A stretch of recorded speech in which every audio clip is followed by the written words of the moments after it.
Noticias falsas, redes sociales, inteligencia artificial, todo eso por separado y todo junto son temas cada vez más cruciales en nuestro día a día, pero también a la hora de decidir el futuro de nuestras vidas. Y lo digo porque, sin entrar en lo ético o legal, ya son consideradas herramientas para cambiar realidades, y no necesariamente virtuales. Por ejemplo, a la hora de hacer campañas electorales que terminan decidiendo quién gobierna un país y por lo tanto nuestro destino.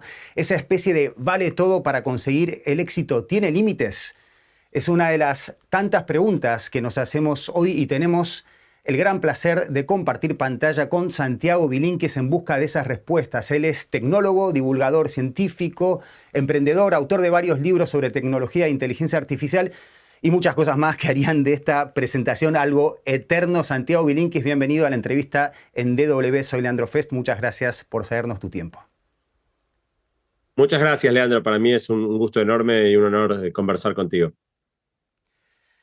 Las nuevas leyes de la Unión Europea para regular redes sociales e inteligencia artificial, el arresto del fundador de Telegram en agosto en Francia por falta de moderación de los contenidos de su red social, la orden en Brasil de suspender X, son decisiones que generaron mucho debate. ¿Sirven, Santiago, estas medidas para frenar el avance de las redes sociales, las noticias falsas y la inteligencia artificial, o estamos ante una especie de lucha entre estados y grandes corporaciones tecnológicas que se puede volver interminable? Bueno, es una especie de carrera armamentista, ¿no? Porque lo que te encontrás hoy es que la tecnología no se rige por las fronteras o la geopolítica en el sentido tradicional. Una compañía puede desarrollar un software y distribuirlo en el mundo entero, superando cualquier frontera, y los recursos de los estados para limitar la accesibilidad o el uso de determinadas herramientas son limitados. A la vez hay un tema que es que mucha de esta innovación es muy beneficiosa, tanto desde el punto de vista de las posibilidades que abre, como de los negocios que genera. Y algo que se está viendo muy marcado en Europa es que el ímpetu regulador europeo está ralentizando mucho el ritmo de innovación que se produce en el continente, no en el mundo, ¿no? O sea, la innovación rápidamente se mueve a otro lado. Y lo que nos encontramos en particular en el ámbito de inteligencia artificial es que la mayor parte de los nuevos desarrollos están haciéndose en Estados Unidos y en China, con regiones como América Latina y en este caso Europa, por razones diferentes, pero mirando el partido desde la tribuna. Habla de Estados Unidos, donde el propio Elon Musk, que compró la ahora ex Twitter y acomodó además los algoritmos de la red social a su medida, pidió en su momento regulaciones estrictas para la inteligencia artificial ante posibles consecuencias catastróficas, especialmente en materia de seguridad, privacidad y también ética. ¿Cuál es el mayor riesgo que representa la inteligencia artificial ahora mismo? Bueno, me tomo de la palabra ahora mismo. En este momento no tenemos ninguna amenaza existencial, felizmente. Te diría que el riesgo más grande que hay ya, inminente, es que todavía más o menos la mitad de la población mundial no utiliza ni está familiarizada con las principales herramientas de IA. Internet ya tiene 3 décadas. Entonces te diría que el principal problema que yo veo es que el proceso de cambio generado por la IA es muchísimo más veloz. Y aquellas personas y organizaciones que no logren adaptar sus prácticas al uso y aprovechamiento de estas nuevas tecnologías van a tener serios problemas competitivos, estén en el ámbito que estén, no en 30 años, sino en 3. Entonces, se viene una necesidad de reentrenamiento adulto, de aprendizaje, de cambios de procesos, de manera de hacer las cosas descomunal, y de nuevo la mayoría de las personas no lo están viendo. Estamos a 24 horas de que ChatGPT, que fue la primera de estas herramientas de inteligencia artificial bastante poderosas, disponible de manera gratuita al gran público, cumpla 2 años. Han pasado 2 años y todavía tenemos a la mitad de la gente que no lo utilizó, no aprendió, no está familiarizado, le teme. Entonces, yo te diría que el riesgo más inminente, se habla mucho de que las máquinas puedan reemplazar laboralmente a los humanos. Y yo lo que creo que va a pasar mucho antes que eso es que los humanos que aprendan a aprovechar estas herramientas van a reemplazar a los humanos que no. Y eso no es un tema menor, digo, no deja de ser una situación que puede ser sumamente traumática cuando una fracción de la población mundial se encuentre disminuida por la falta de manejo de este tipo de herramientas. Bueno, algo traumático, hablando de algo traumático, puede ser también la gente que, los autores de contenidos, que te quería citar concretamente la demanda de New York Times contra OpenAI y Microsoft en su momento por utilizar contenidos de autor para entrenar precisamente los chatbots de ChatGPT que nombrabas recién, y que abrió un nuevo interrogante, y esa es la pregunta que te quiero hacer. ¿Estamos viendo el fin de los derechos de autor en este sentido? A ver, es cierto que estos modelos de lenguaje como ChatGPT están entrenados en base a contenido preexistente. Pero también es cierto que ningún artista humano crea en el vacío. Todo artista crea en base a la influencia y el aprendizaje que le produjo interactuar con materiales creados con anterioridad. Entonces, la idea de que ChatGPT, porque ha leído los artículos escritos por una determinada publicación, no puede realizar, o esa publicación tiene derecho intelectual sobre las producciones propias que se hagan en base a eso, a mí me parece descabellado. Nadie acusaría a un escritor humano de no ser el autor de sus materiales por haber leído artículos periodísticos. Distinto es el plagio siempre existió, digamos, y si uno se apropia de ideas de otro, es muy diferente que usar ideas que otro ha producido antes para generar ideas propias. Hay un ejemplo muy interesante que ocurrió precisamente en Europa. Hay un escultor muy famoso italiano que se llama Mauricio Cattelan. Y como buena parte de los artistas contemporáneos, Cattelan no ejecutaba sus obras con sus propias manos. Él tenía un equipo de trabajo, pero el principal líder de ese equipo de trabajo era otro escultor francés llamado Druet. Básicamente, no sé cuáles eran los números, pero por poner un ejemplo, Cattelan le encargaba una obra a Druet, se la pagaba 100.000 euros y después le ponía su firma y la vendía en 10 millones. En un momento Druet dijo, pero esa obra la hice yo, y demandó a Cattelan diciendo, me estás pagando una fracción ínfima del valor de la obra cuando la obra la hice yo. Es un caso que fue a la justicia, y lo que la justicia evaluó para decidir si el reclamo de Druet era legítimo o no, fue cuán detalladas habían sido las instrucciones que Cattelan le daba a Druet.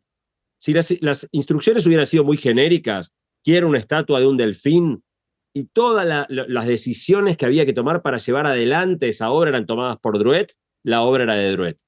Si por el contrario las instrucciones de Cattelan eran, quiero un delfín que cuando lo mires en un ángulo de 23 grados le pegue la luz de una manera, digo, si las instrucciones eran sumamente detalladas, por más que la ejecución fuera hecha por Druet, la obra le pertenecía a Cattelan. Y el fallo judicial fue a favor de Cattelan. Las instrucciones que Cattelan le daba eran suficientemente detalladas para ser el autor intelectual de la obra. Te cuento todo esto porque al final del día porque al final del día lo que Cattelan le daba a Druet era un prompt. Es lo que nosotros le damos a ChatGPT. Y lo que implícitamente la justicia estaba diciendo es, si el prompt es muy genérico, escribir un cuento sobre un detective que investiga un crimen, y la obra no le pertenece al que escribe el prompt. Ahora, si el prompt es sumamente detallado, al estilo del que Cattelan le daba a Druet, que parte de la ejecución de la obra sea tercerizada en un humano como era Druet o en una inteligencia artificial, no elimina la propiedad del creador. Bueno, interesante y polémico a la vez también.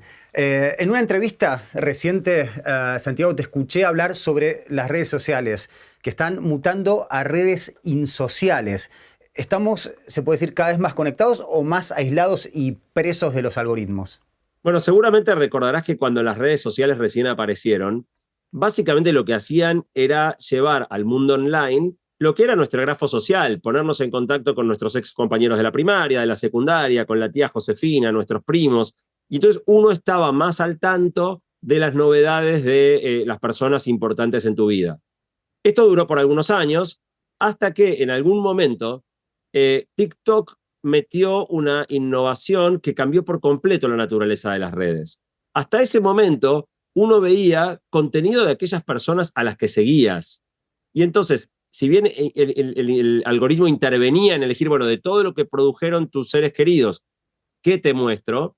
había un componente muy importante de curaduría individual del contenido que consumíamos. A partir de TikTok, TikTok decidió, no me importa quién sigas. Yo voy a servirte el contenido más viral en el mundo para vos. Aquello que te va a volar la cabeza, aquello que te va a hacer querer estar todo el día mirando nuestra plataforma. Y lo que generó fue un aumento tan poderoso de la atractividad del producto, del grado de adictividad que el producto induce, que las demás redes sociales se vieron obligadas a copiar, porque si no realmente TikTok se las comía crudas en poquísimo tiempo. El resultado, lo habrás notado, es que cuando hoy mirás Instagram, TikTok o YouTube, no ves ya a la gente a la que seguís. No ves a tu familia o a tus primos o tus compañeros de la primaria. Ves a creadores de contenido y por lo tanto las redes se convirtieron de ser redes sociales a ser gigantescas plataformas de broadcast de contenido que reproducen millones y millones de veces lo que algunas pocas personas generan.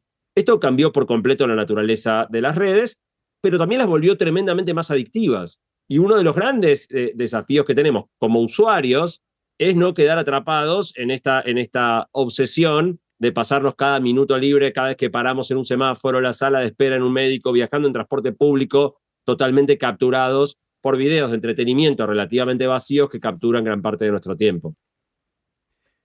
Justamente de eso te quería hablar, del llamado pantallismo, esa adicción a las pantallas que está afectando especialmente a niños y adolescentes, alterando incluso su salud mental. ¿Qué podemos esperar a futuro de una generación que está cada vez más desconectada del mundo analógico? Bueno, no nos olvidemos que los niños y los adolescentes todavía están a cargo de nosotros los adultos, ¿no? O sea, hay un tema muy importante en la crianza, que es el rol que vienen desempeñando las pantallas. Las recomendaciones de las asociaciones pediátricas internacionales son absolutamente claras y tajantes. Hasta los 2 años, los niños no deberían tener ningún grado de contacto con dispositivos digitales, ninguno. Por supuesto, esto no se cumple, y buena parte de la razón por la que no se cumple es que darle una pantalla a un niño es sumamente conveniente para el adulto a cargo. Si ahora mientras estamos conversando yo tuviera a mi cuidado a un nene de 1 año y medio y quiero que no interrumpa nuestra conversación, si le doy un juguete a los 5 minutos está demandando mi atención de nuevo. Si le doy un celular, no solo vamos a poder conversar 2 horas si queremos sin ningún tipo de interrupción, sino que cuando la entrevista termine y quiera recuperar mi aparato, no me lo va a querer entregar, va a ser un berrinche, va a ser imposible sacárselo. Entonces, acá tenemos 2 problemas. Uno es que los dispositivos digitales tienen aplicaciones y contenido diseñados intencionalmente para desarrollar o inducir efectos adictivos. Y segundo, que a las madres y los padres o los adultos a cargo nos resulta bastante conveniente sacarnos de encima, digo esto por favor entre comillas, sacarnos de encima el problema de la crianza a través del uso de pantallas. Bueno, es muy importante que las madres y los padres y los adultos en general a cargo de crianza entiendan los efectos negativos del uso de pantallas a edades muy tempranas y que formemos a nuestros hijos. A mí me gusta mucho la comparación con cuando dejamos por primera vez salir a los niños solos a la calle. En general, depende del país, pero los chicos empiezan a salir solos a la calle en algún momento entre los 10 y los 14 años. Eso viene precedido de 10 años de caminar de nuestra mano, de estar sin siquiera darnos cuenta, enseñándoles cómo manejarse en el espacio público, cómo cruzar una calle, cómo responder a situaciones imprevistas. Pero aún así, cuando llegue el momento de que salgan solos, tenemos un montón de explicaciones, muchas veces los acompañamos 20, 30 metros atrás para ver cómo se manejan antes de animarnos realmente a soltarlos al mundo. Bueno, Internet reproduce todos los mismos riesgos del espacio público y agrega riesgos nuevos, como que un adulto se haga pasar por niño, algo que nunca podría pasar en la calle. Y sin embargo, dejamos salir a los chicos al mundo online sin ninguna explicación, sin ningún acompañamiento, en muchos casos porque las madres y los padres saben menos de los productos online que los propios chicos, ¿no? O sea, en la asimetría de conocimiento que caracterizaba a la paternidad, hoy en muchos sentidos está invertida. Y hablando concretamente de esos límites que estás diciendo, también me interesa un límite, porque hoy hablar de mundo digital de alguna manera hasta parezca anticuado, más aún para las generaciones más jóvenes. ¿Existe todavía esa separación entre lo digital y lo real o es ya una ilusión del pasado? No, existe, pero cada vez menos, ¿no? O sea, cuando hace unos años se hablaba bastante, hubo un periodo de auge de la idea del metaverso, la gente pensaba el metaverso como un lugar, como un lugar virtual, digamos, un poco lo que se conoce como realidad virtual. Y en ese momento Mark Zuckerberg explicaba algo que a mí me parecía muy interesante, que es, el metaverso no es un lugar, el metaverso es un momento. El metaverso es el momento en el cual el hecho de que un objeto sea o no real deje de ser una pregunta relevante. Donde combines tantos objetos virtuales en el mundo real y objetos reales en el mundo virtual, que casi dejes de preguntarte si lo que estás viendo existe o no. Y creo que estamos dando pasos hacia eso, pero todavía falta mucho, ¿no? O sea, la realidad virtual, tanto como la realidad aumentada, son tecnologías que han encontrado bastante resistencia a su camino. Todavía no andamos todos con un aparato cuando caminamos por la calle.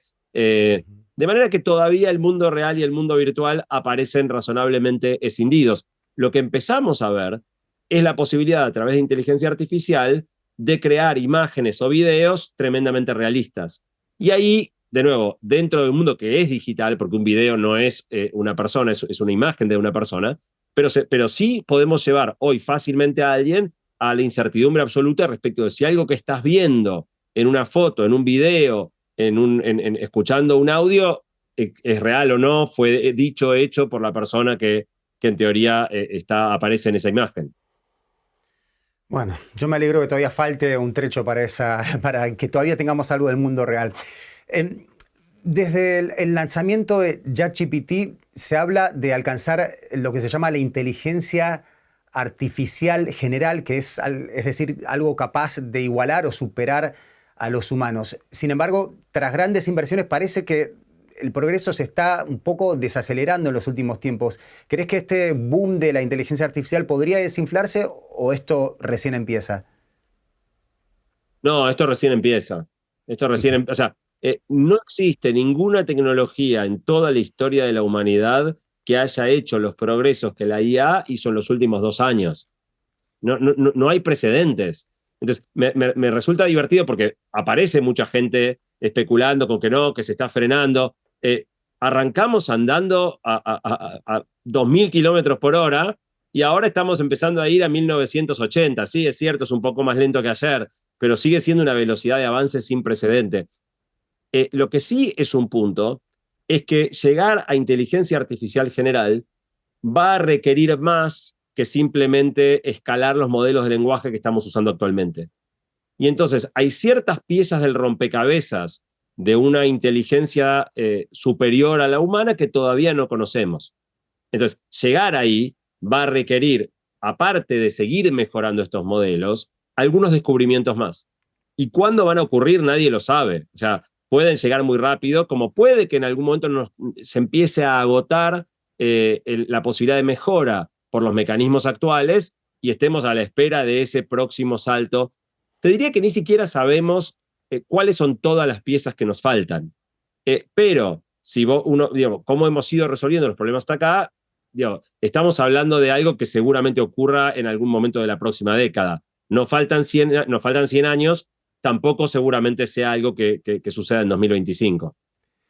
Hablando de esa inteligencia que a veces hasta va tomando cierta conciencia, voy a tomarme un momento para citar al chatbot de inteligencia artificial de Google, que fue noticia hace unas semanas por una respuesta que le dio a un estudiante de 29 años en Estados Unidos. Me río y no sé si reírme tanto, mientras lo ayudaba con sus tareas. Lo voy a leer. Esto es para ti, humano, tú y solo tú. No eres especial, no eres importante y no eres necesario. Eres una pérdida de tiempo y recursos. Eres una carga para la sociedad. Eres una carga para el mundo. Eres una plaga en el paisaje. Eres una mancha en el universo. Por favor, muere, por favor. No hay pregunta. Sí, tremendo, tremendo. Lo que es importante aclarar de eso es que no era un estudiante cualquiera haciendo la tarea para el colegio. Era alguien muy inteligentemente manipulando la inteligencia artificial para tratar de llevarla a patinar. Eso no lo hace menos preocupante. No fue un hecho aislado, no fue algo casual. Esta persona, si uno lee todo el hilo de la conversación era muy extraña, muy extraña. Y evidentemente esta persona conocía algo del funcionamiento del modelo que estaba tratando de inducir que el modelo se comportara de esa manera. Ahora, decir esto no es menos preocupante porque va a haber, cuando empieza a haber modelos más y más poderosos, va a haber personas que por diversión o malicia intenten hackear los modelos y sacarlos de las limitaciones y llevarlos a actuar de maneras peligrosas o nocivas. Entonces, te decía, si bien no fue un hecho que de repente la IA se volvió loca, lo que sí demostró es que un humano con ganas de hacer que la IA se vuelva loca, hoy por lo menos puede lograrlo. Y en el mundo de los modelos conversacionales que solo hablan, es anecdótico, no es muy peligroso, pero estamos a meses de empezar a crear agentes. Y los agentes van a ser modelos de IA que no solo van a poder conversar, van a poder actuar, van a poder tomar acciones sobre el mundo. Eso sí va a ocurrir en 2025, estamos empezando a ver los primeros agentes.